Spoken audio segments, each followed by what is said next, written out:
તુનક તુનક તુન તુનક તુનક તુન તુનક તુનક તુન તા તા તા આ બધા ગીતો છે ને ભાઈ હું નથી ગાતો, પણ અમદાવાદમાં નારણપુરા વિસ્તારમાં આવેલી M5 શાસ્ત્રીનગર સોસાયટીના જે 19 વાંધેદાર સભ્યો છે એમની તરફેણમાં જે ગુજરાત હાઈકોર્ટમાં ચુકાદો આવ્યો છે એ લોકો આવી રીતે ગીત ગાઈને નાચતા હશે અને ખુશીનો જ માહોલ થાય એવું જજમેન્ટ ગુજરાત હાઈકોર્ટે આપેલું છે.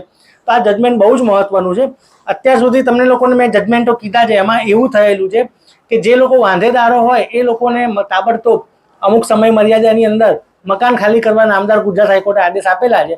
પણ આ જજમેન્ટ એવું છે કે આ જજમેન્ટમાં જે ઇવિક્શનનો ઓર્ડર છે એ ઓર્ડરને યોગ્ય રીતે ફરી વખત સાંભળવા માટે, એટલે હાલમાં ઇવિક્શન નહીં કરવા માટે એ લોકોને રાહત મળી ગઈ. એટલે આ ઓર્ડર એટલા માટે મહત્વનો છે કે આમાં ઇવિક્શનમાંથી રહીશોને રાહત મળી છે અને હાઉસિંગ બોર્ડની આ સોસાયટી હોવાથી એટલે આ રહીશોનો આમાં જમીન ઉપર કેટલો હક છે એ સહિતની તમામ બાબતો ફરી વખત સાંભળવા નીચલી કોર્ટને મોકલી આપેલું છે. તો આખો મામલો શું છે? બહુ જ મહત્વનો ચુકાદો છે. આખા ગુજરાતના જે હાઉસિંગ બોર્ડની સોસાયટીઓ છે એના માટે બહુ જ મહત્વનો ચુકાદો છે.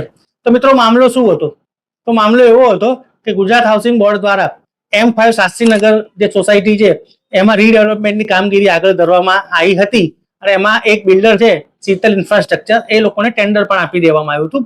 પરંતુ 19 જેટલા રહીશો છે એ લોકોએ આમાં રીડેવલપમેન્ટની પ્રક્રિયામાં જોડાવું નહોતું, એટલે એ લોકોએ કહેવાય ને કે સિવિલ કોર્ટમાં દાવો કર્યો. તો દાવામાં એવું કીધું હતું કે ભાઈ આ જે હાઉસિંગ બોર્ડની જમીન છે, જ્યારે અમે લોકોએ ફ્લેટ ખરીદી 1977-78 ની આસપાસ, એ દરમિયાન હાઉસિંગ બોર્ડ અમને ફ્લેટનો કબજો આપ્યો છે. અને એટલું જ નહીં, એવું પણ કીધેલું છે, દસ્તાવેજની અંદર લખેલું છે કે આ જમીન 99 વર્ષ માટે જે ફ્લેટ અને સોસાયટી છે એ લોકોની રહેશે અને એને પણ બીજા 90 વર્ષ સુધી એનો લીઝ છે એ એક્સટેન્ડ કરી શકાશે. બીજું એ કે હાઉસિંગ બોર્ડ દ્વારા છે આ પ્રોસેસ પ્રોપરલી ફોલો કરેલી નથી અને અમારા જે રાઇટ છે એ રાઇટ છે એમને યોગ્ય રીતે એનું ઇવેલ્યુએશન કરેલું નથી. પરંતુ હાઉસિંગ બોર્ડ દ્વારા એવો એક ટેકનિકલ મુદ્દો લઈ આવ્યા હતા કે હાઉસિંગ બોર્ડ એક્ટની જે કલમ છે રીડેવલપમેન્ટ માટેની ને જનરલ બધા કાયદાની, એ કલમ 60 મુજબ એવું છે કે આ 60 મુજબ તમારે કોર્ટ, સિવિલ કોર્ટમાં જઈ શકાતો નથી. તમારા હાઉસિંગ બોર્ડની ડેઝિગ્નેટેડ ઓથોરિટી અને એનાથી નારાજ થઈને તમે સરકારમાં જઈ શકો ને છેલ્લે હાઈકોર્ટમાં જઈ શકો. એટલે સિવિલ કોર્ટે એવું કીધું કે પહેલી વસ્તુ તો એ કે ભાઈ આ જમીન તમારી નથી, હાઉસિંગ બોર્ડ જ એનું કહેવાય, હાઉસિંગ બોર્ડની જ જમીન કહેવાય, તમે તો ખાલી હજી સુધી માત્ર ત્યાં રહો છો.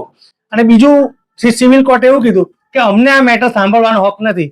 એની સામે આ રહીશો ગુજરાત હાઈકોર્ટમાં ગયા હતા અને ગુજરાત હાઈકોર્ટના જસ્ટિસ સંગીતા વિશેન અને જસ્ટિસ નિરલ મહેતા સાહેબની ખંડપીઠે એવો ચુકાદો આપ્યો કે એક બાજુ તમે જે સિવિલ કોર્ટ છે એ એવું કહે છે કે અમને આ સાંભળવાનો હક નથી અને બીજી બાજુ એવું ખોટું અર્થઘટન કરે છે કે આ જમીન તો હાઉસિંગ બોર્ડની જ કહેવાય, હજી સુધી આ લોકોનો કબજો કહી શકાય નહીં. એમ કરી અને જેટલા પણ એ લોકોએ મુદ્દા ઉઠાયા હતા એનો જે ચુકાદાની નકલ છે એ નકલ અહીંયા મૂકું છું, તમે શાંતિથી આ જોઈ લેજો અને એ નકલના આધારે તમારા વકીલ સાહેબની સલાહ લઈ અને આગળ વધજો.